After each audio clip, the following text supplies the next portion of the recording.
आज हमारे पास रिपोर्ट है नेपाल के एयरपोर्ट्स के बारे में। और आप सबको पता है कि चाइना ने नेपाल को कई सारे एयरपोर्ट्स बनाए। चाइना ने जो लास्ट एयरपोर्ट नेपाल को बना के दिया था वो था पोखरा इंटरनेशनल एयरपोर्ट। और पोखरा इंटरनेशनल एयरपोर्ट पे आज तक इंटरनेशनल फ्लाइट्स नहीं उतर सकती। इंडिया ने पिछले हफ्ते भी नेपाल को धमकी दी थी कि वो काठमांडू के लिए भी रूट बंद कर देंगे। लेकिन अब बात यह आ रही है कि नेपाल के 3 बड़े एयरपोर्ट जो है वो बिकने जा रहे हैं और उसको खरीदेगा इंडिया। यानी नेपाल के एयरपोर्ट अब बनने वाले हैं इंडिया के, और इंडिया के अडानी ग्रुप इसको रूल करेंगे। तो इस बारे में इंडियन मीडिया का रिपोर्ट दिखाएंगे आपके साथ और शेयर करेंगे कि भाई अडानी ग्रुप इस एयरपोर्ट को क्यों खरीदेगा और किस तरीके से खरीदेगा, इसमें नेपाल का क्या फायदा है और इंडिया का क्या फायदा है। रिपोर्ट देख के बात करेंगे आपके साथ। नमस्कार दोस्तों, नेपाल के 3 एयरपोर्ट भारत के होने वाले हैं। ये खबर सुनकर शायद आपको भी झटका लगेगा, लेकिन ये बात कई हद तक सच है। आपको बता दें कि नेपाल के 3 अंतर्राष्ट्रीय हवाई अड्डों का संचालन अब भारत को मिलने वाला है और ये संचालन भारतीय अरबपति गौतम अडानी की कंपनी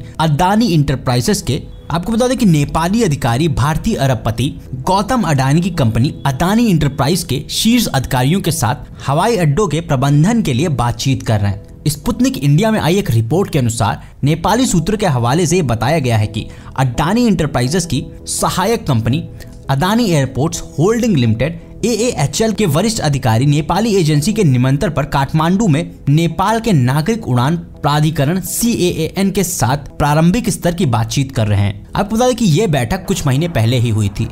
आपको बता दें कि इसमें वो 2 हवाई अड्डे भी शामिल है जो कि चीन ने निर्मित किए थे और उन पर वित्तीय बोझ बढ़ता जा रहा है, कर्ज एक तरह से बढ़ता जा रहा है। और वो दोनों पोखरा और गौतम बुद्ध हवाई अड्डे हैं। इन हवाई अड्डों पे लगातार कर्ज बढ़ता जा रहा है और चीनी बैंक कहीं ना कहीं नेपाल से बहुत कर्ज ले रहे हैं और जितनी फ्लाइट इस पर उतरनी थी वो नहीं उतर रही और नेपाल को लगातार इन हवाई अड्डे के संचालन से घाटा होता जा रहा है। यहाँ तक कि इसका कर्ज भी नहीं भर पा रही है नेपाली सरकार, क्योंकि इसमें इतना कम फुटफॉल है और ये स्थिति काफी भयावह है। और अगर अडानी इंटरप्राइजेज इन एयरपोर्ट को संभालती है तो कहीं ना कहीं इस पर फुटफॉल बढ़ाने की कोशिश करेगी और इससे ज्यादा से ज्यादा फायदा निकालने की कोशिश करेगी। आपकी क्या है इस पर राय? कमेंट बॉक्स में कमेंट करके जरूर बताइएगा। साथ ही और ऐसी लेटेस्ट अपडेट के लिए देखते रहिए NI न्यूज़ भविष्य।